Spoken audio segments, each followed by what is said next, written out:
Eu nasci no Brasil, eu com 3 anos fui para Portugal, então a minha conexão com o Brasil começa desde já aí. Então desde os 10, 11 anos que eu ia sozinho de avião de Portugal para o Brasil. Falei com um brasileiro há relativamente pouco tempo. Ele dizia-me: eu às vezes costumo ir almoçar a Madrid. Tipo, almoçar a Madrid, então mas 5 ir horas. ser pelo menos 4 semanas de férias. E eu comecei-me a perguntar, olha, eu preciso de fazer alguma coisa diferente, porque o dinheiro por si só, ele dá-te sim um determinado prazer, ele dá-te coisas novas. Mostrar no teu anúncio algo que é mais fácil, é diferente de algo que é fácil. Vamos canalizar sempre como uma pirâmide, que é Este aqui a fazer promessas de dinheiro fácil, digo assim, olha, não é promessas de dinheiro fácil, em nenhum momento tu vais ouvir dizer que é fácil. Já chegou a acontecer eu estar a ouvir música e um podcast ao mesmo tempo. E mesmo assim, o meu cérebro ter a capacidade de dizer assim: olha, esta parte é interessante, e do nada eu desligo. A primeira coisa que eu fiz, voltei a treinar, voltei a inscrever-me ao ginásio e conforme foi voltando, eu entrar num campo de ténis e ver, epá, eu estou extremamente enferrujado. Ninguém me consegue explicar o porquê. Eu tenho um livro tipicamente perto do sítio onde trabalho, tenho um na cabeceira da cama e tenho um que anda comigo, e também nessas 3 temáticas. Gostava de saber se és tu que traz a explicação porquê desse 3. Viva, viva! Bem-vindos a mais uma Fórmula do Sucesso. O meu nome é Rubem Dias Marques, ao meu lado Bruno Lopes e Silva, e hoje trazemos uma cara conhecida de muitos de vocês. Essencialmente, se usarem YouTube. E já vamos perceber porquê. Bruno, apresenta-nos então o nosso convidado de excelência. Hoje temos connosco o Luciano La Roça. O Luciano é de formação base em comunicação social e é uma cara bastante conhecida no mundo da gestão de tráfego. CEO do Mentoria de Gestor de Tráfego e editor no Aptitudes, as suas mentorias contam com mais de 15 mil alunos. Luciano, obrigado por estares aqui connosco e diz-me como é que o digital faz parte da tua forma do sucesso. Boa, muito obrigado aí pelo convite. Eu adoro conversar, principalmente em Portugal, que é um país que precisa muito deste tipo de conversas, desta troca de ideias, então muito obrigado aí pelo convite. É um prazer estar aqui com vocês e poder ensinar ou falar um pouco, que é uma coisa que eu gosto de fazer isso há mais de 20 anos que eu dou aulas. E como é que é o digital é a forma do sucesso? Olha, eu acho que cada um vai, com o passar do tempo e o fato de eu ter trabalhado com muitos alunos, encontrando a sua própria fórmula, naquilo que se potencia mais. Então, eu vejo que no digital há determinadas pessoas que se potenciam de uma forma, outras de outras. Mas o digital, sem dúvida nenhuma, ele é uma coisa muito aberta, ou seja, ele permite que qualquer pessoa possa crescer. Eu não vi isso com 10, não vi isso com 20, não vi isso com 100, não vi isso com 1000. E então o digital, sem dúvida nenhuma, para mim é o caminho. E vamos destrinchar um pouco aqui ao longo da nossa conversa quais são esses caminhos possíveis. Boa. Tens uma história interessante. Nós estamos aqui em Portugal. Tu neste momento não estás em Portugal, pois não? Nós estamos Não, não, aqui. estou no Brasil, estou no Brasil. Exato, nós estamos aqui na cidade de Leiria, onde nós estamos baseados, e também foi por isto que nos encontramos contigo, além da tua história fantástica. Tu estás dividido entre dois países e tens aqui um trabalho sempre associado, ou seja, o trabalho que tu fazes e que já vamos explorar um bocadinho o que é, e eu queria começar por perceber como é que tu geres isto, de estar assim tão dividido entre dois países, porque eu sei que também estiveste cá em Portugal há pouco tempo, estás agora no Brasil, e como é que isto se gera, esta dinâmica? Boa, eu na verdade hoje eu trabalho 100% para Portugal, tá? Eu vivo no Brasil, mas eu trabalho 100% para Portugal. Hoje nós fazemos anúncios e vendemos, etc., só para Portugal. Eh, eu na verdade eu nasci no Brasil, não é? Eu nasci no Brasil e eu com 3 anos fui para Portugal, então a minha conexão com o Brasil começa desde já aí, porque os meus pais separaram-se, mas o meu pai continuou no Brasil. Então, desde os 10, 11 anos que eu ia sozinho de avião de Portugal para o Brasil para passar sempre 2 semanas, 3 semanas com o meu pai. Então, essa conexão ela sempre existiu. E eu vivi 30 anos em Portugal e há uns 5 anos voltei aqui para o Brasil.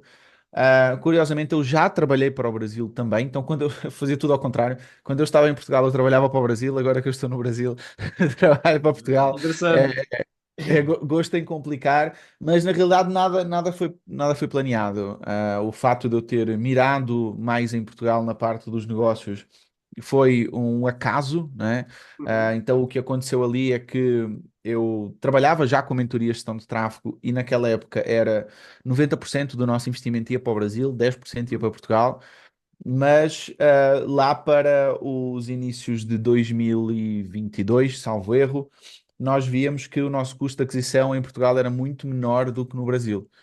E nós, olha, vamos Isso testar aqui acontece também fazer. por uma concorrência mais baixa, talvez, não? que achas? Então, é que na época, hoje já tem alguma oferta, mas na época não havia oferta nenhuma, não é? Não Exato. havia oferta nenhuma no mercado. E nós começamos a ver que vamos fazer aqui um teste, vamos fazer um teste, porque já o custo de aquisição era menor e comigo a falar português do Brasil, não é? E nós dissemos, olha, vamos fazer um teste, porque eu falo tanto português de Portugal como português do Brasil, vamos fazer um teste investindo todo o nosso dinheiro num lançamento para Portugal, falando português de Portugal e vamos ver como corre. E foi muito bem. Boa. E nós dissemos, ok, foi melhor o nosso resultado do que ele era no Brasil nos outros lançamentos que nós tivemos e vamos tentar a segunda vez e foi muito bem. E aí nós temos, olha, que tal nós darmos uma guinada para Portugal?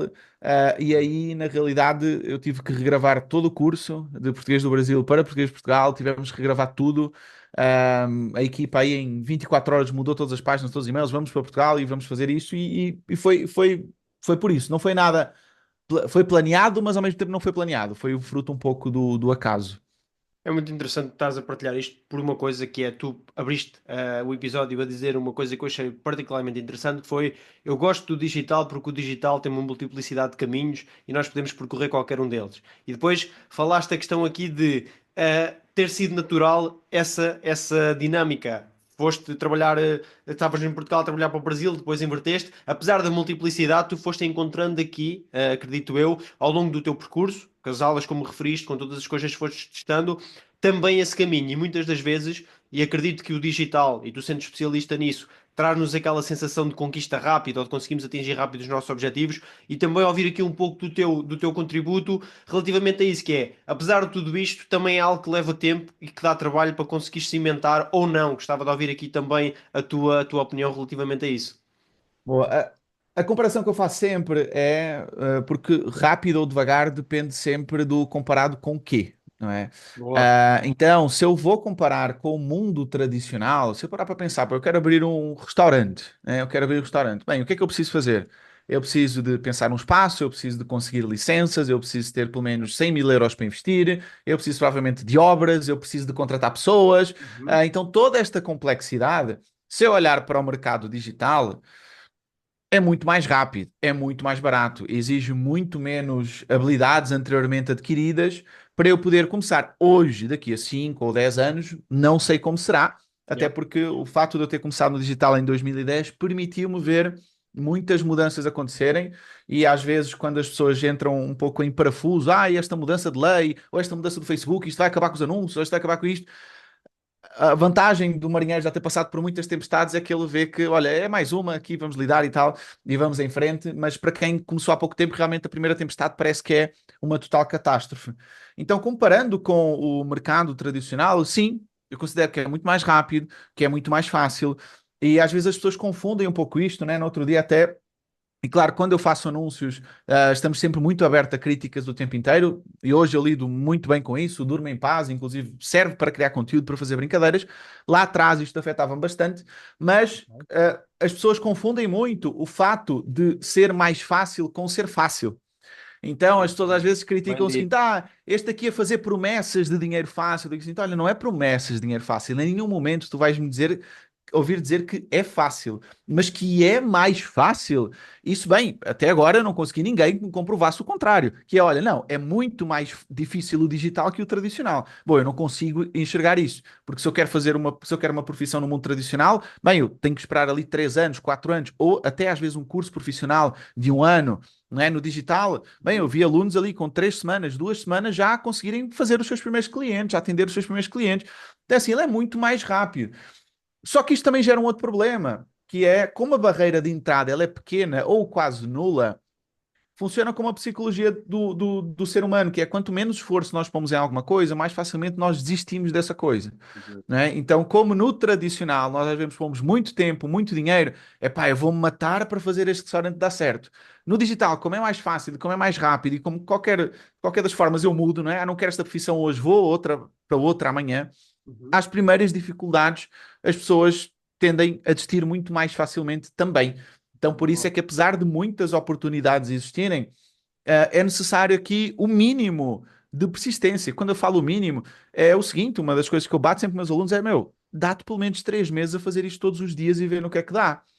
porque há muita gente, e nós estudamos o nosso aluno desde que ele chega, e o que é que ele faz nos primeiros 30 dias, nos primeiros 3 meses, nos primeiros 6 meses, e a taxa de pessoas que a primeira dificuldade ao fim de 30 dias já pensa, será que vale a pena continuar? Será que eu vou desistir? A pessoa teve uma ou duas dificuldades em 1 ou 2 dias, não é? Então, o digital, ele sim proporciona isto, mas às vezes pelo fato da barreira de entrada ser tão fácil, as pessoas acabam por persistir menos do que deveriam ou do que elas fazem naturalmente. Eu acho que, Luciano, um dos pontos principais que causam essa facilidade de desistência é porque muitas das vezes querem fazer uma transição de uma carreira ou querem começar a entrar num mundo completamente novo e ainda não têm o skill set de base que permite sustentar isto.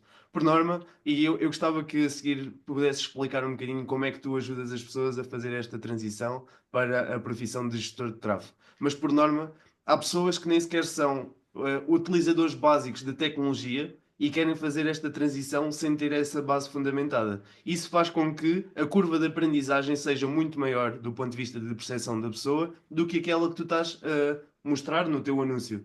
E o que tu dizes de teres um termo comparativo, algo que é mais fácil, é diferente de algo que é fácil, por norma, nós temos que analisar sempre como uma pirâmide, que é, ok, o ponto da pirâmide é esta questão de termos o gestor de tráfego ou sermos gestores de tráfego com uma carteira de clientes, mas há algo que tem que ser atingido primeiro para sustentar esta pirâmide. Mas, Luciano, explica-nos o que é isto do gestor de tráfego e como é que isto aparece, que é um conceito que está associado, por norma, a muitos anúncios nas redes sociais que fazem promessas que não é esta que nós estamos aqui a falar, ok? É promessas de enriquecimento rápido e tudo isso, e depois há uma mancha negativa associada a este tipo de profissão. E eu queria perceber contigo como é que isto aparece no mercado.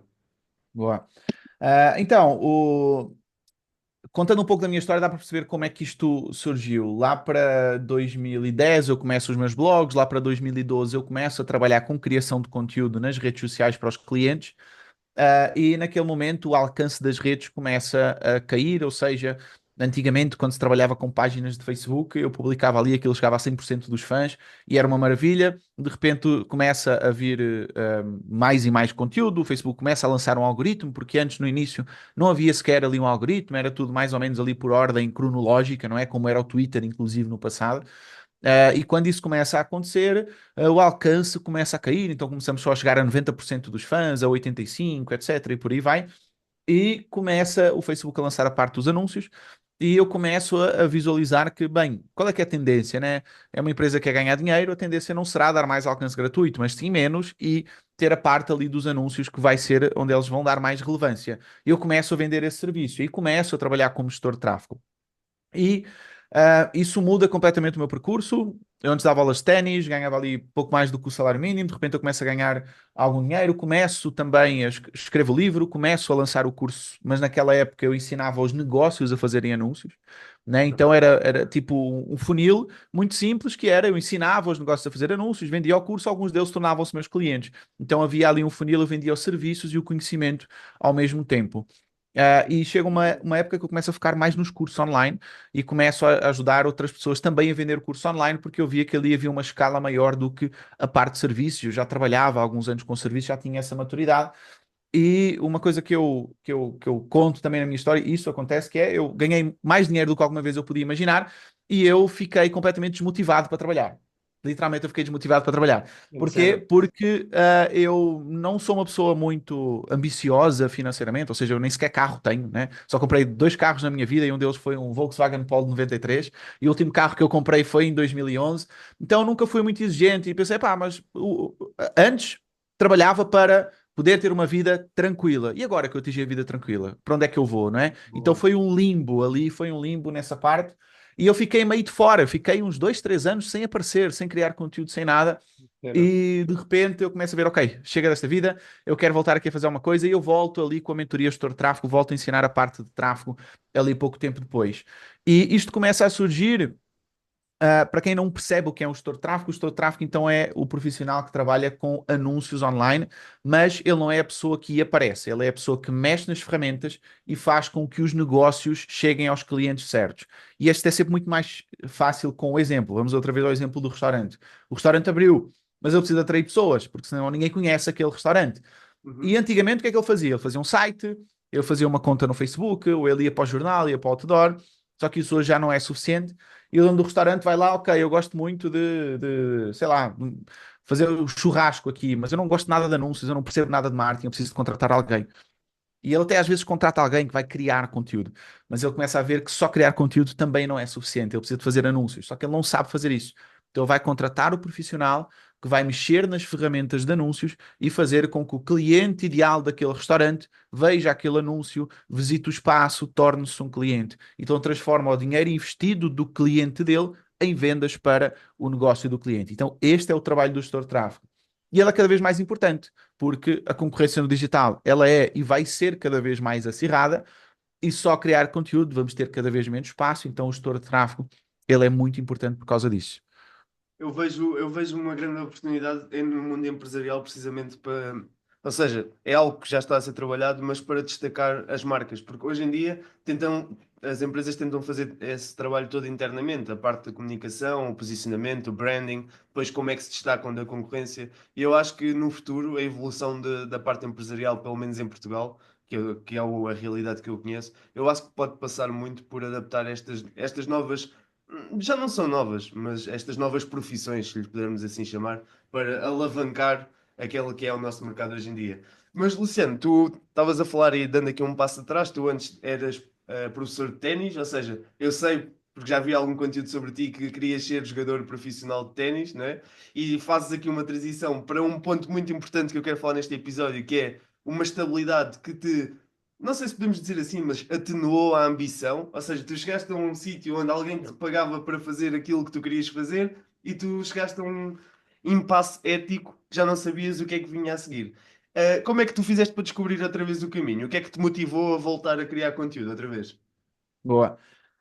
Ah, é assim, na verdade, eu cheguei a um ponto que, ok, eu já conheci, sei lá, mais de 30 países, eu já fui em ótimos restaurantes, já fui em ótimos hotéis, e eu comecei-me a perguntar, olha, eu preciso de fazer alguma coisa diferente, porque o dinheiro por si só, ele dá-te sim um determinado prazer, ele dá-te coisas novas, mas chega um momento em que mais coisas novas daquilo, não é isso que vai te satisfazer. E eu voltei naquele momento a ler um pouco mais, porque eu gostava muito de ler, eu voltei a ler um pouco mais, os livros voltaram-me a trazer um pouco de motivação, comecei a ler alguns livros relacionados a objetivos, etc. E comecei a desenhar alguns objetivos na minha cabeça.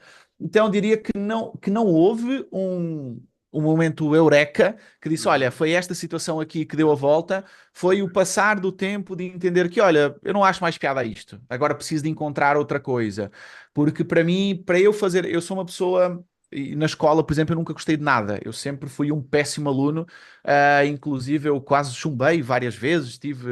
Eu que escrevi livros, fui para o apoio a português porque eu não sabia escrever. Então, eu nunca gostei de escola, nunca gostei de estudar.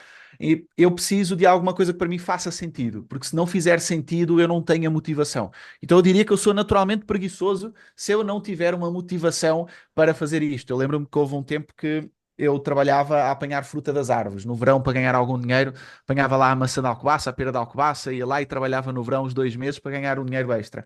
Eu era extremamente incompetente a apanhar fruta. Porquê? Porque eu não tinha a mínima motivação para apanhar Yeah. fruta. As senhorinhas ali de 60 anos eram muito melhores do que eu naquilo. Então eu passei-me a conhecer com o tempo, isso foi dando uma outra motivação, mas eu acho que acima de tudo um dos problemas foi eu era muito sozinho, no sentido de faltavam-me referências, ou seja, todas as referências à minha volta, todos os meus amigos, todas as pessoas que eu conhecia, de repente eu era o mais pobre e em 4 5 anos eu tinha muito mais dinheiro que toda a gente que estava à minha volta, a nível familiar, a nível de amigos, etc.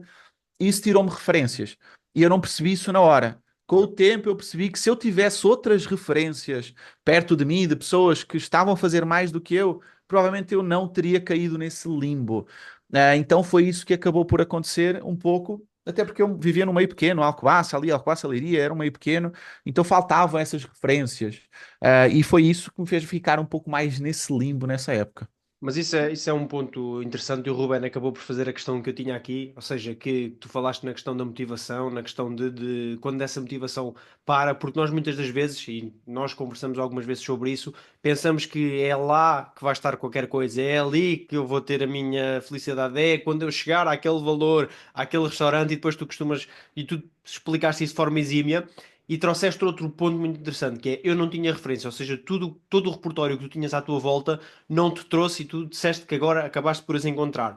Mas relativamente a isso, a minha questão é como é que fazes esse encontro? É natural, essas coisas vão aparecendo na tua vida. Foi uma busca que acabaste por encontrar? Foi as pessoas com quem te foste relacionando que te trouxeram isto? Também para quem nos ouve, deixar aqui um pouco essa ponte, porque acredito que muitas pessoas, quando vêm do meio, como tu disseste, ou mais pobre comparativamente aos restantes, ou que não tenham tanto conhecimento, ou com pessoas que não partilhem um livro, que não tenham o hábito, às vezes, até de ler, não quer dizer que seja, não quer dizer que seja uma riqueza monetária, pode ser uma riqueza cultural, uma riqueza de arte, e acabaste por as encontrar. E há muitas pessoas que passam por este deserto mesmo, que é quando saem do estado onde estão, quando se afastam dos ambientes onde normalmente estão, porque não fazem sentido para eles e não trazem motivação. Se agora tens isso, como é que isso aparece e se há alguma forma de procurar isso ou até de fazer contacto com outras pessoas, utilizar o digital para chegar a mentores, a ouvir aqui um pouco a tua posição sobre isto? Boa. Eu voltei a ler um bocadinho mais. Quando eu voltei a ler um bocadinho mais, eu li num certo livro ali que nós precisamos, quando nós estamos confortáveis, precisamos de criar desconforto. E eu comecei, ok, desconforto, pô, eu treinava muito, parei de treinar, então digo, olha, primeira coisa que eu fiz, voltei a treinar, voltei a inscrever-me ao ginásio, e conforme foi voltando, eu entrar num campo de ténis e ver, epá, eu estou extremamente enferrujado, eu tenho aqui que melhorar, tenho aqui que treinar, e esse desconforto foi fazendo com que outras coisas na minha vida se mexessem também. Ok. Então acho que foi um pouco por aí. Hoje, por exemplo, eu policio-me muito relativamente a isso. Então, ou seja, eu faço questão de eu estar pelo menos em um ou dois programas de mentoria todos os anos, em que eu faço questão ali de ser dos mais burros da mesa, porque eu conheço-me, não é? E empreender é muito isto, é nós passarmos a conhecer conforme o processo vai acontecendo. Eu hoje conheço-me nesse aspecto, então eu pago caro hoje para estar em alguns programas de mentoria só para eu chegar lá e sentir-me burro, porque isso dá-me uma energia extra. Claro. Ah, Muito e bom, isso, pá. isso é muito positivo, é uma coisa que eu recomendo sempre. Eu policio-me para continuar a ler, porque eu noto, por exemplo, quando eu paro de ler, eu fico menos criativo, eu fico com menos energia, eu fico menos ambicioso. Então, policiar-me desta forma é uma coisa que para mim funciona muito bem e eu vejo que eu bato muito nesta tecla com os alunos, de eles lerem, etc. E os alunos dizem: Olha, Luciano, o tráfego nem foi o principal que tu mudaste em mim. Eu já tinha parado de ler, eu já tinha parado de treinar, eu já tinha parado de cuidar do meu sono. Agora eu estou a cuidar de todas estas áreas e, por consequência, eu trabalho com tráfego. Não é? Então, às vezes, existem pequenos hábitos que nós mudamos que eles mudam tudo aquilo que está à nossa volta. Então, é muito interessante. Então, se alguém me estiver a ouvir, eu estou mais desmotivado, eu estou... Bem, procura outras referências, porque às vezes realmente as tuas referências, e, e lá está, o fato de eu não precisar de muito para ser feliz. Quando me perguntam, Luciano, o que é a definição de felicidade para ti? Para mim é chegar no mesmo restaurante todos os dias, a pessoa já saber o que eu gosto de comer, conhecer pelo meu nome. Isto para mim Estás é a parecido definição. comigo, então. Boa, yeah. Isto Olha, é a deixa-me fazer definição uma de partilha, mano. Eu felicidade. sei, eu sei que tu Eu vais tenho uma fazer uma questão, pergunta, mas tá. deixa-me só fazer uma partilha porque eu estou a identificar-me bastante com a história do Luciano e acabo, acho que tu também, e com isto que vou partilhar. Antes deste episódio, nós estávamos precisamente a definir o que é a definição de felicidade. Esta questão do que os cientistas falam de bem-estar subjetivo, como é que se define para tu estar sempre feliz, e é aquela questão filosófica, porque não é algo que tu atinjas. E o que tu estavas a dizer acaba por ir de encontro à conclusão que nós tivemos da nossa conversa, que felicidade não é mais do que relacionamentos significativos. E o que tu valorizas na tua felicidade, ou pelo menos o que passas aqui, é a questão de ir a um restaurante onde alguém já te conhece, já sabe quem é que tu és, o que é que gostas de comer, alguém em que tu sentes que naquele sítio tu és recebido como se fizesses parte Uhum. daquilo. E acaba por ser algo tão natural ou tão comum de acontecer e por norma é tão desvalorizado com o impacto que tem. E o outro Sim. ponto que tu disseste na tua história, muito interessante, com que eu me identifiquei, é a dificuldade de encontrar referências em meios pequenos. Isto, para quem nos está a ouvir, o que eu vou dizer, que parece-me ter um valor muito acrescentado, é precisamente procurarem fora. Neste caso, o Luciano procurou nos livros, procurou em encontrar zonas de desconforto onde ele se sentisse menos não mais burro, não é isso que eu queria dizer, mas com menos experiência do que as outras pessoas que estavam na mesa. Mesmo que isso não faça com que encontrem referências diretas, vão encontrar referências indiretas por alguma atitude que as pessoas tiveram e que vocês valorizaram. E pensaram, ok, se calhar eu posso adotar esta atitude. E aquela pessoa não se apresenta como uma referência direta, mas a atitude que ela teve apresenta-se como uma referência indireta. Mas Bruno, diz-me lá a pergunta que tinhas para fazer. Não, tinha uma pergunta e tu tocaste em muitos dos pontos que eu gostava de questionar, mas eu acho que o Luciano vem aqui com a fórmula do sucesso dele, ou seja, o Luciano atingiu aqui a estabilidade toda que era preciso e que muitos pensam que é a fórmula do sucesso, e o Luciano toca várias vezes, desde o início deste episódio, em ler, ler, ler, leitura, livros. E a minha questão, Luciano, e nós falamos disto de mentoria direta e mentoria indireta, e eu costumo brincar a dizer que eu tenho muitos mentores indiretos, que são todos os que estão aqui atrás nestes livros, que são mentores que muitos já não os pude conhecer porque viveram há 100, 200, 300, 1000 anos atrás, outros ainda estão no ativo e eu talvez um dia possa conhecer, mas estou a trazer esta questão da leitura. Depois de falares que há tanta coisa que te traz prazer ou que te trouxe prazer numa determinada altura da tua vida e que tu foste vendo que, ok, não é mais um restaurante que me vai trazer isto, não é mais uma viagem, não é mais um país, mas continuas a promover a leitura e a focar na leitura. E acho que isto é muito interessante, porquê? Porque podes ter realmente várias mentorias indiretas e acesso a outras coisas, do que também não se esgota. E é aqui que eu gostava de questionar, que é, visto que isto é uma área tão abrangente, existe tanta coisa, nós aprendemos tanto, como, desde uma biografia até um livro motivacional, um livro técnico de gestão de tráfego, um livro técnico de engenharia, de tráfego, não é tráfego, é tráfego, eu falei aqui mal, mas é para ficar claro, que é, como é que tu fazes esta seleção, ou se é puramente, mais uma vez, tens tantos caminhos como no digital e acabam por te aparecer tal e qual como na tua vida? Olha, nas leituras eu sou criterioso, Ok. naquilo que eu leio. Porquê? Porque um livro ele demora muito tempo a ser lido, não é? Então, já que eu vou investir tanto tempo nisso, eu tenho que ter algum critério. Tá? Boa. Há quem diga que só por a pessoa estar a ler é positivo, eu digo que sim numa primeira fase, mas depois é necessário ser um pouco criterioso naquilo que se faz. Então, o que é que eu faço geralmente na minha organização de leitura?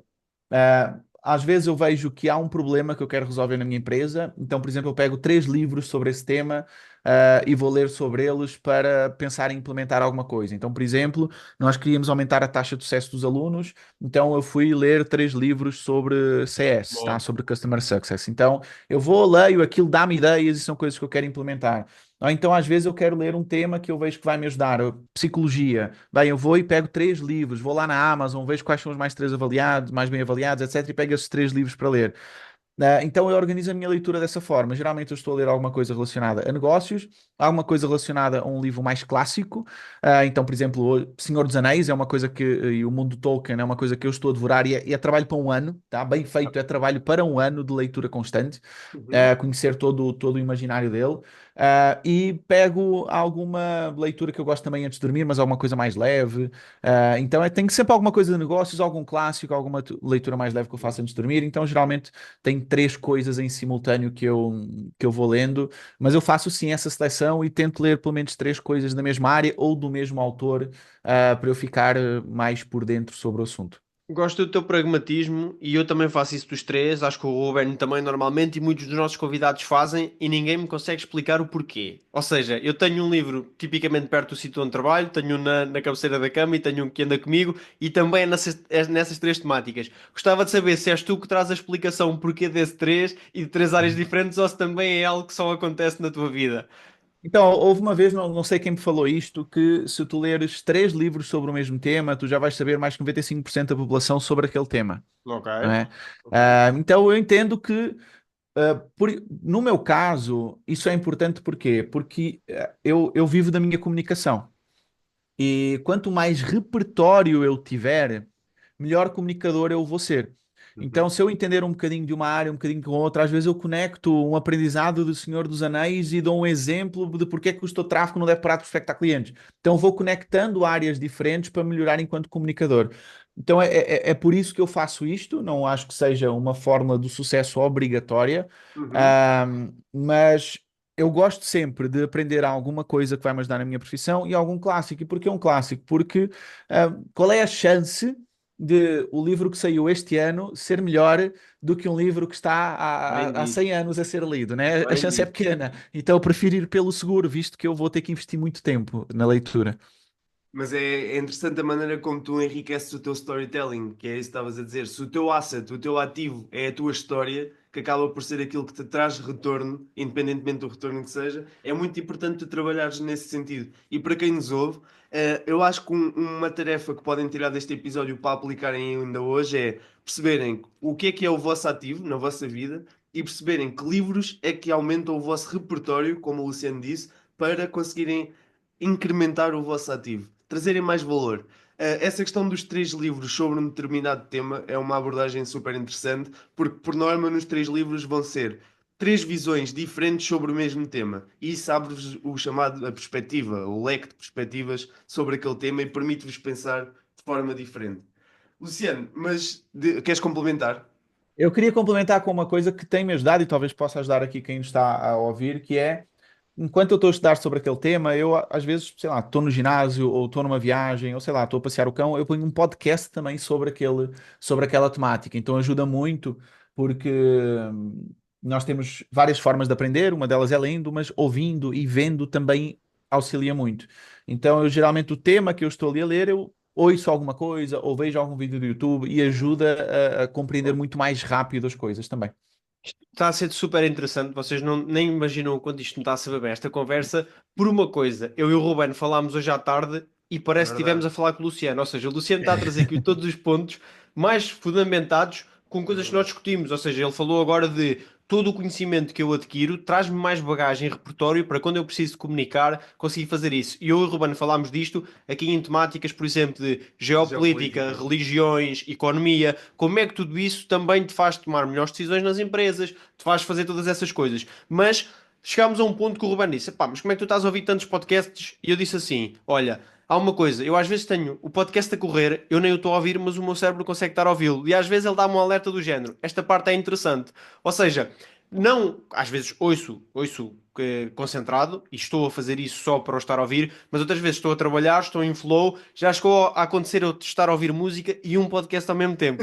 E mesmo assim, o meu cérebro ter a capacidade de dizer assim: olha, esta parte é interessante e do nada, eu desligo e consigo ouvir o podcast. Tu referenciaste isto, acredito que não é nesta vertente, mas também deixava aqui esta partilha a quem nos ouve que não consigo explicar isto cientificamente, pelo menos para já, mas estar a ouvir só em background aquela informação e a pessoa a passar um conteúdo e quase que o cérebro me alerta de está atento agora que isto é interessante. E normalmente é uma parte ou uma história em que eu vou reter e que eu depois utilizo noutras partes, ou vou estudar mais, ou compro um livro nessa área, mas também deixo essa partilha que como a conversa estava a ir tão de encontro a algo que nós falámos os dois, e eu partilhei isto com ele, também deixar aqui isto a ti e aos nossos ouvintes, que pode ser algo que seja E interessante. mesmo no ginásio, o ginásio eu também costumo ouvir podcasts quando estou a treinar e é viciante. Tu não queres parar de treinar enquanto não acabares de ouvir aquele podcast. É incrível.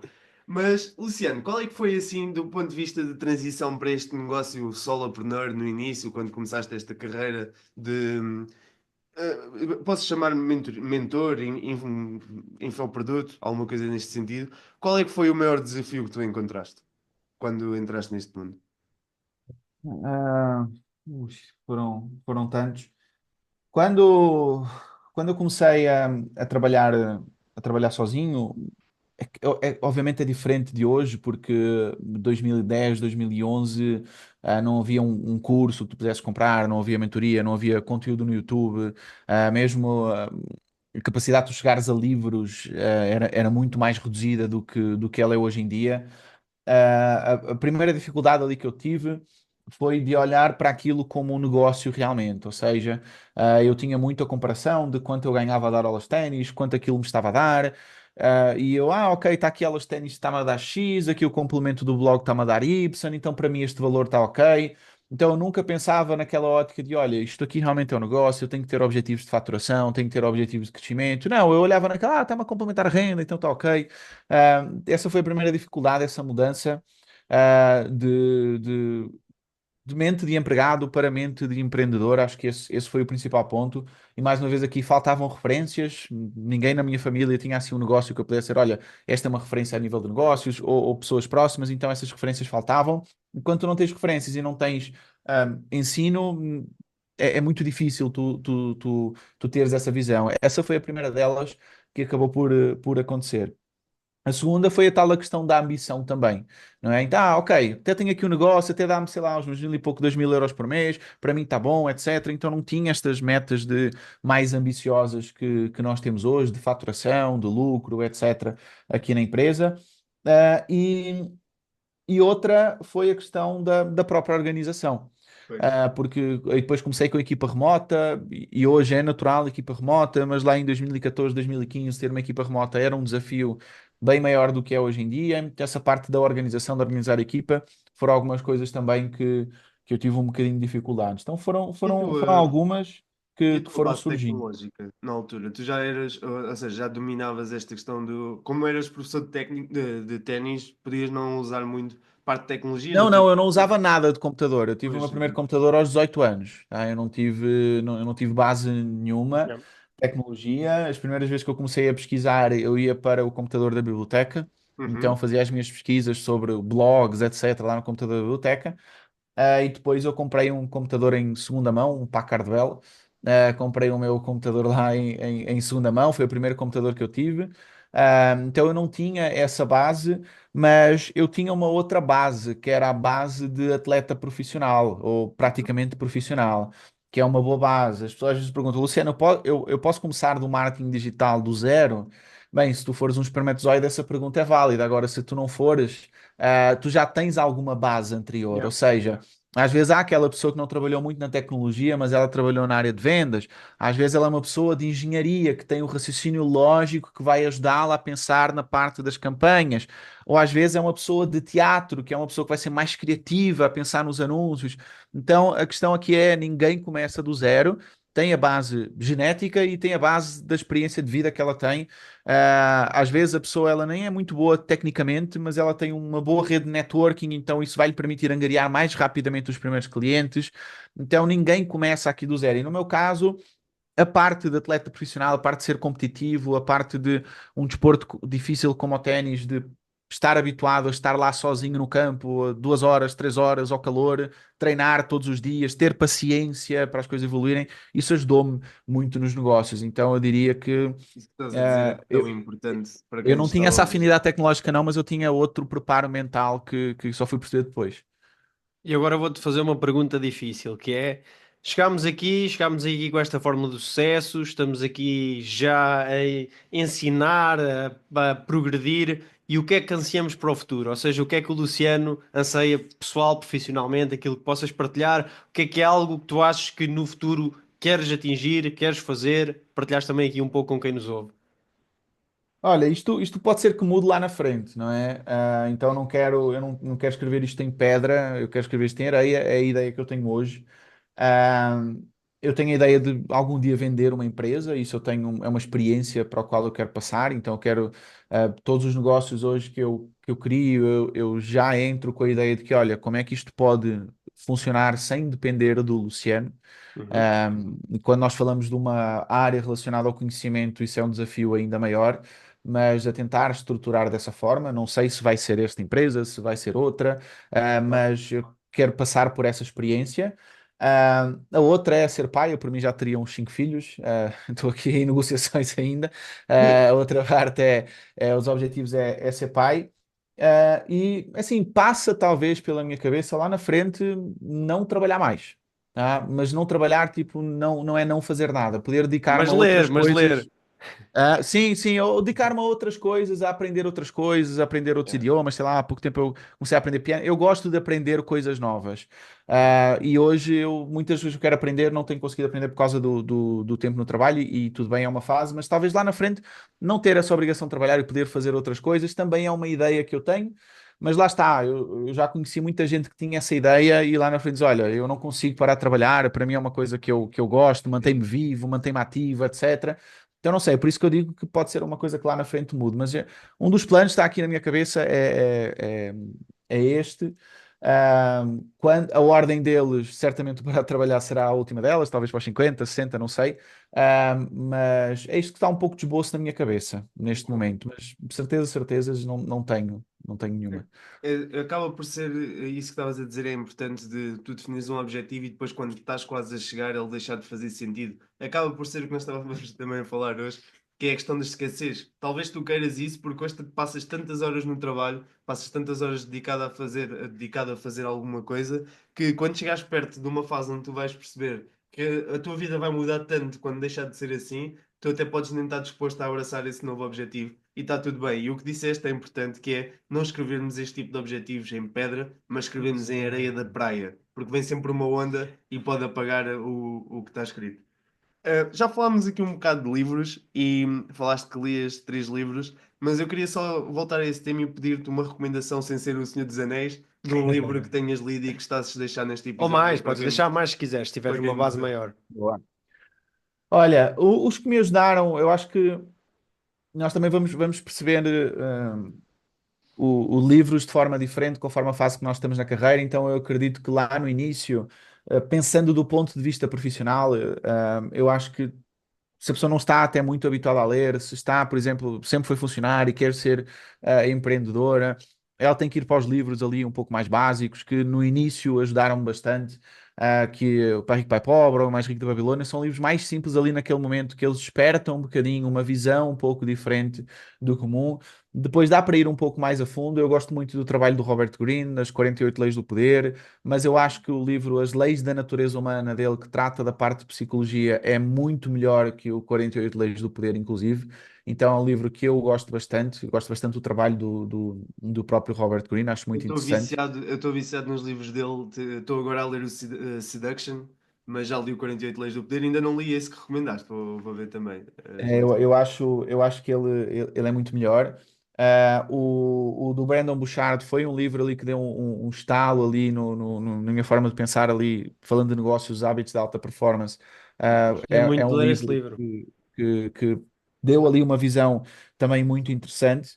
Ah, e, e talvez não tirando Senhor dos Anéis ou qualquer livro que seja mais relacionado à ficção. Uhum. Porquê? Porque ele abre uma outra área na nossa cabeça que geralmente ela não está muito trabalhada. Quando nós vamos só para coisas técnicas ou coisas mais mentais, ele abre um certo lado criativo que muitas vezes ele pode estar escondido, não é?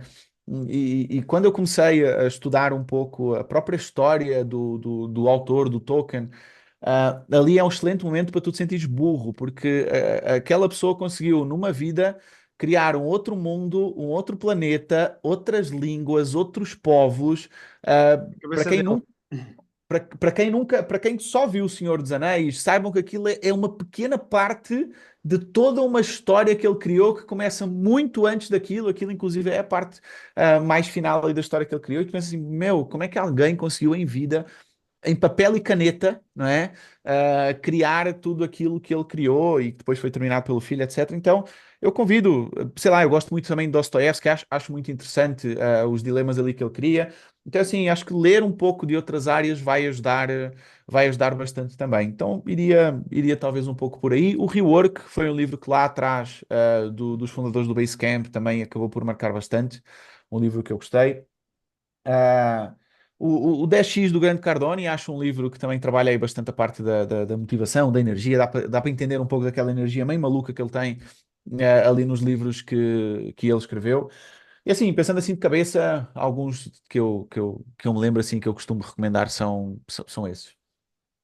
Não, e é excelente porque tu tocaste aqui em várias temáticas e acho que ao explicares aqui a parte também, depois falaste de Dostoevsky, tens também Tolstói, existem aqui algumas leituras, mas o que eu recomendo aos nossos ouvintes é, se não costumam ler, não comecem logo por essas, porque já passei por algumas delas e essas são difíceis de assimilar. Eu ia partilhando muitas das vezes, e já partilhei aqui em alguns episódios, que há livros que nós lemos 10 páginas e temos que ir descansar, que é para percebermos o que lá Sim, está, ou sim. seja, para aprendermos mais, para absorvermos e às vezes para refletirmos, porque tu disseste uma coisa importante que acho que se aplica em toda a transversalidade da vida, que é, nós quando lemos um livro, para já pode fazer sentido aquelas ferramentas na altura da vida e também a maturidade que nós temos, seja ela emocional, seja ela física, seja ela de trabalho, faz-nos interpretar o livro de maneiras diferentes se o relermos 5 anos depois ou se o relermos 10 anos depois. E acho que isto, tu também passaste por aí e trouxeste o que eu quero culminar aqui é quando estás na tua performance, como te encontras atualmente, também lês coisas que não são só de performance. E acho que isto é bom deixar aqui claro Muito que importante. muitas coisas podem trazer ferramentas, podem trazer ideias, e estou-me a repetir aquilo que tu disseste, mas é para deixar mesmo claro a quem nos ouve que às vezes saís fora da tua bolha, ler coisas distintas, perceber e até pensar o processo criativo que está por trás dessa obra. Ou seja, como tu disseste bem, ele escreveu aquilo a papel e caneta. Só imaginar o processo criativo, criar personagens, como é que ele interligou todas as personagens numa história, eu acho que isso é uma coisa excelente que pode ser útil para Boa. tudo na tua vida, para as tuas empresas e para tudo o que tu fazes. Eu acho isso importante porque no mundo que nós vivemos, uma coisa também, eu vejo que há muito também a necessidade às vezes de um hobby transformar-se em dinheiro no bolso, não é? E nem sempre tem que ser assim, tá? Então este é um ponto também que eu quero deixar, porque às vezes hoje nós temos uma cobrança também exagerada de aproveitar cada minuto, e fui aprendendo com o tempo que às vezes há momentos que não é para se aproveitar, às vezes é mesmo dolce fare niente, chega ao fim de semana, sei lá, não estou a fim de ler este fim de semana, quero desligar o telemóvel e está tudo bem com isso, tá? Está tudo bem com isso também. Então nem tudo precisa ser monetizado, de certa forma, então eu leio também Senhor dos Anéis porque eu gosto, eu já tentei, sei lá, ler Plantão. Meu, achei para mim muito difícil, talvez eu não esteja nesta fase e não é para mim neste momento ainda, talvez eu pegue aquilo um pouco lá na frente, mas para mim eu Aconteceu-me o tenho que ter mesmo, algum olha, ele está aqui prazer. parado, a República, porque eu comecei a ler, li para aí 30 páginas e pensei, não é para a minha maturidade atual conseguir absorver tudo o que aqui está. Quando eu digo maturidade, não quer dizer que seja maturidade de conhecimento, é não estou na altura para despender tanta energia para tirar o sumo que requer ler esta obra. E desculpa ter-te interrompido, mas comprei-o porque ouvi recomendações em N podcasts e N coisas, comecei a lê-lo e pensei, isto é tão duro, isto requer aqui tanto a aprofundar que esta partilha que tu fazes também, os livros que se leem vão de encontro às necessidades que tu às vezes tens e até de aproveitar. E desculpa ter interrompido, É, mas já sei, bom partilhar e é isto. importante gostar daquilo que se está a fazer, não é? Eu estou a gostar de conhecer este mundo. Talvez, sei lá, se eu tivesse que ler Harry Potter, talvez eu não achasse tanta piada. Eu já tentei, não achei tanta piada. Então é importante também gostarmos daquilo que nós estamos a fazer e ter momentos de desligar. Literalmente, eu acho isto muito importante. Como eu estou no digital desde 2010, ou seja, 14 anos, eu vi muita gente que veio, muita gente que foi, muita gente que pirou da cabecinha, literalmente. Então, é muito importante ter estes momentos de full, mas estes momentos também de descanso eu vejo que é muito importante também. Luciano, agora mudando aqui um bocado o tema, e isto é uma dúvida mais pessoal, mas tu fazendo aqui esta transição entre dois países, como começámos o episódio, Portugal e Brasil, culturalmente isto é muito diferente, não é? Porque nós não conhecemos a realidade do Brasil, mas queríamos perceber contigo como é que isso também impacta na tua forma do sucesso, ou seja, tu estavas habituado aqui, apesar de ires ao Brasil 3 semanas, tu estavas habituado maioritariamente a estar aqui em Portugal, ainda por cima numa zona muito pequena. E estamos a falar do Brasil, que qualquer cidade é maior quase que o nosso país. E queríamos perceber esta transição, como é que isto impactou a tua vida? Não que melhorou, não que piorou, mas como é que impactou esta. Olha, eu acho que de certa forma eu tive alguma vantagem de ter pais separados que obrigou-me a viajar todos os anos um pouco para o Brasil. E o que acontece com a tua cabeça quando tu viajas. Eu lembro-me quando eu passava muito tempo em Portugal, para mim qualquer coisinha que eu andasse 10 minutos era longe, qualquer viagem de carro de 30 minutos era longe. E de repente eu passava umas 2, 3 semanas no Brasil e qualquer viagenzinha é 3 horas, 4 horas, qualquer coisa tu pegas o avião e tu passas a ver o mundo de uma forma completamente diferente. Então eu vejo que isso foi uma vantagem que me trouxe também no meu percurso, e que há essa diferença cultural, não é? É muito comum, não vou dizer que é muito comum porque não é comum, mas eu conheço várias pessoas que, por exemplo, têm uma casa de fim de semana, e, ok, a casa de fim de semana é 4 horas de carro, eles vão na sexta à tarde e voltam no domingo à tarde e fazem isso todos os fins de semana. Uhum. Em Portugal, para viajar 4 horas de carro, bem, eu tenho que ter 2 semanas de férias, É isso? porque É isso. senão é muito longe e lá para eles é tranquilo esse tipo de distâncias. Então, essa é uma diferença cultural muito grande por conta das dimensões. E eu vejo também que no Brasil há uma vontade muito maior de vender, de crescer por uma necessidade também que existe financeira, porque grande diferença se no Brasil, se tu não tens uma boa quantidade de dinheiro, tu não tens educação, tu não tens saúde, tu não tens segurança, e em Portugal, bem ou mal, se tu tiveres pouco dinheiro, tu continuas a ter saúde, continuas a ter segurança, continuas a ter educação, e por aí vai. Então isso é o ser humano, não é? Ele fica um pouco mais naturalmente confortável nisso, e nós temos, a Europa também é tendencialmente um pouco menos capitalista também que o Brasil, que ele bebe bastante dos Estados Unidos, então acaba por ter uma mentalidade também um pouco diferente. Um, e eu vejo que essas são algumas das diferenças culturais, e que o Brasil tem muitos problemas, mas a verdade é que o povo brasileiro naturalmente é mais feliz, né? Ao falar com as pessoas eu noto isto. Os meus dizem, Luciano, como é que tu consegues viver no Brasil? Há tantos brasileiros a querer ir para Portugal. Bem, eu, pelas condições que eu tenho, eu não sinto o pior do Brasil, que é ter que viajar 2 horas de autocarro, ter insegurança. Eu vivo num bom condomínio, eu tenho uma boa casa, eu estou aqui com ar-condicionado. É como se estivesse Eu, isolado daquela realidade que. exato, eu vivo numa bolha, literalmente, tá? Eu Yeah. vivo literalmente numa bolha, ok? Há milhões de brasileiros, salvo erro, estamos a falar de 60 milhões, ah, não têm sequer saneamento básico, quer dizer, então há uma outra realidade completamente fora da Yeah. minha. Ah, e... Mas a verdade é, eu vou a qualquer sítio no Brasil e o pessoal está feliz, o pessoal está alegre, é simpático, e eu, quando eu chego para Portugal eu, eu sempre achei o português muito simpático relativamente aos outros países europeus, mas quando eu venho do Brasil para Portugal, eu percebo que o português, apesar de ser simpático, não é tão simpático assim, porque há esta comparação. Então eu noto ao entrar no Uber, ou entrar num táxi, e no Brasil há uma conversa e tal, então eu noto que há uma certa diferença, mas se eu for para a Alemanha, o português parece extremamente simpático. Então essas comparações culturais são interessantes. E tu estás numa zona que acabaste por ir por necessidade ou porque era ligado ao teu pai, ou foi escolheste estrategicamente quando quiseste Não, assentar na no verdade Brasil? eu comecei um relacionamento à distância, então eu Ok, vivia em Portugal e a pessoa que eu estava a conhecer vivia no Brasil. Aí nós ok. já estávamos há um tempo e eu acabei por mudar para o Brasil aqui, por causa desse relacionamento e fiquei. O meu pai mora 1 hora e meia de avião de onde eu estou, Ok. então Dá uma é relativamente distanciazinha. Uma hora e perto. meia de avião é como Mas se é Portugal relativamente nunca perto. Eu tenho o vai. aeroporto a 20 minutos, então vou, chego lá, pego 1 hora e meia e tal, e estou Yeah. lá e é tranquilo. Boa. E eu moro no interior, numa cidade pequena. Não conseguiria morar, por exemplo, em São Paulo. Cidade Ok. pequena aqui é 250 mil habitantes, então Yeah. é tranquilo aqui. Boa. As escalas, as grandezas são totalmente diferentes. Por exemplo, o que estavas a Sim, dizer, 1 hora e meia na Europa era como se o teu pai morasse na Alemanha. E Não, sim, não sim, é sim. tanto, mas, não mas é tanto, é, mas yeah. Sim. é No como. início da França, mais ou menos. Yeah, yeah. E eu acho que isso é super interessante porque, por exemplo, eu falei com um brasileiro há relativamente pouco tempo e ele dizia-me: eu às vezes costumo ir almoçar a Madrid.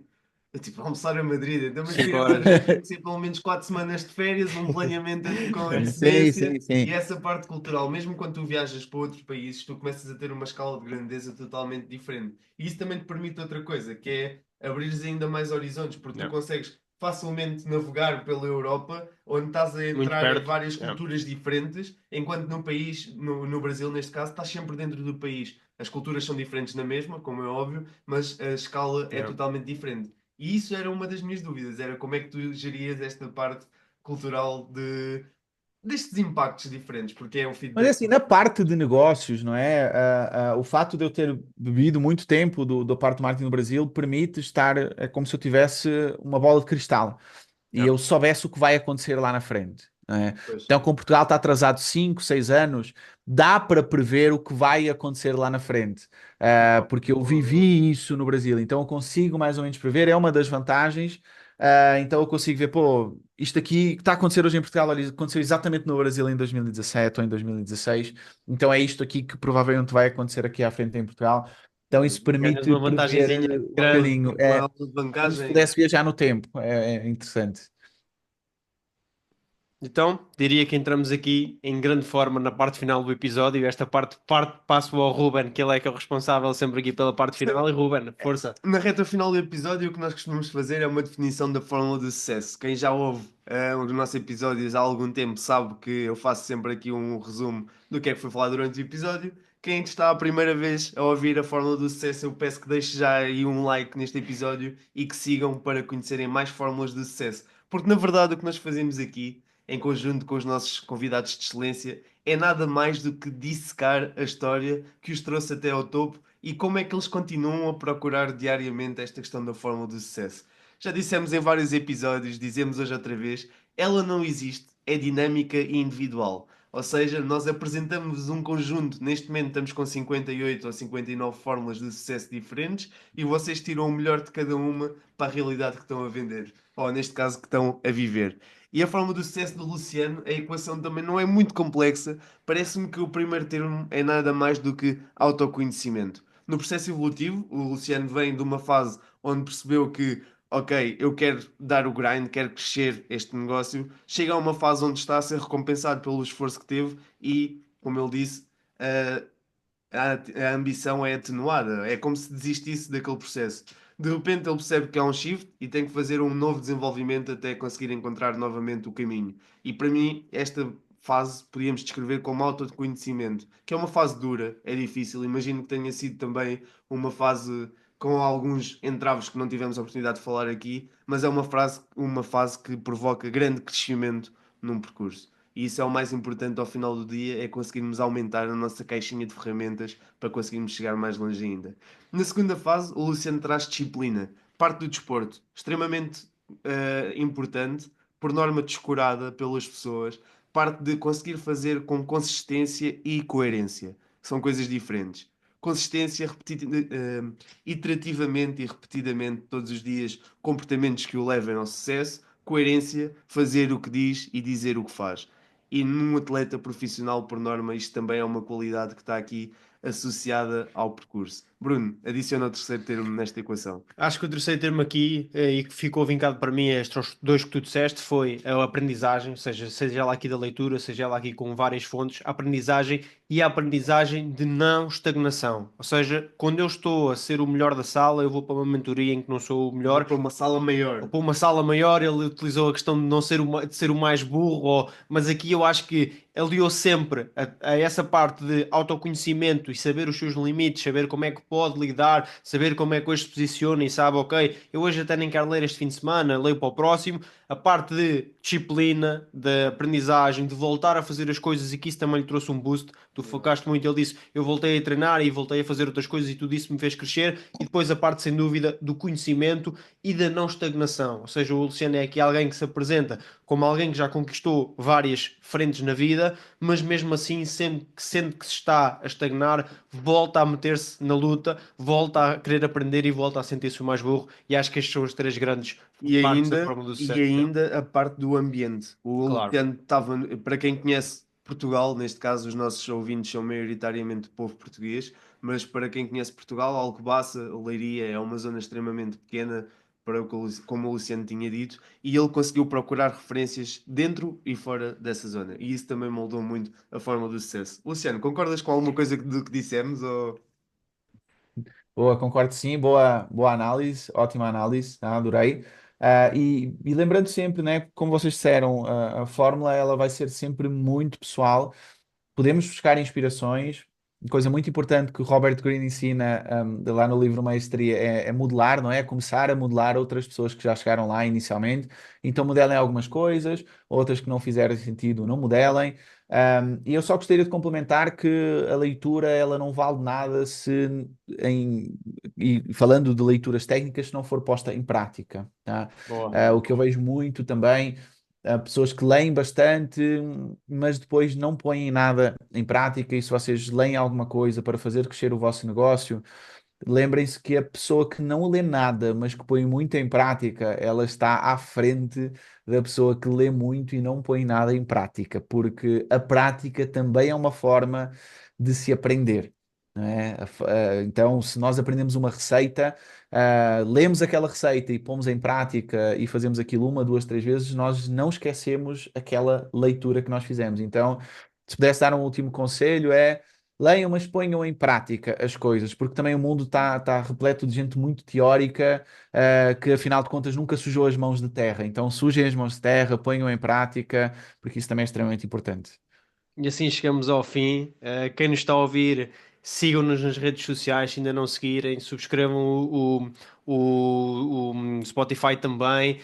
Nós temos também, ultimamente, o Patreon, podem também passar por lá, ver o que vamos fazer e o que estamos a fazer, com algumas novidades, e continuem desse lado a ouvir fórmulas do sucesso como o Luciano, que acho que é sempre bom ouvirmos experiências na prática e, como ele disse também, metam as mãos, executem e testem até atingir aquilo que se propõem, que acho que é esse o mote deste projeto. E se tiverem curiosidade sobre gestor de tráfego, eu comecei o episódio por dizer que o Luciano era uma cara conhecida no YouTube, porque aparecem bastantes anúncios do Luciano a falar sobre a profissão, mas explorem um bocadinho o trabalho do Luciano, falem com ele, uma pessoa incrível, e tivemos muito gosto em estar aqui contigo hoje, Luciano. Obrigado por teres vindo. Obrigado. Obrigado só pelo convite, parabéns aí pelo projeto e parabéns por usarem as mãos de terra, porque isso é extremamente importante. Obrigado.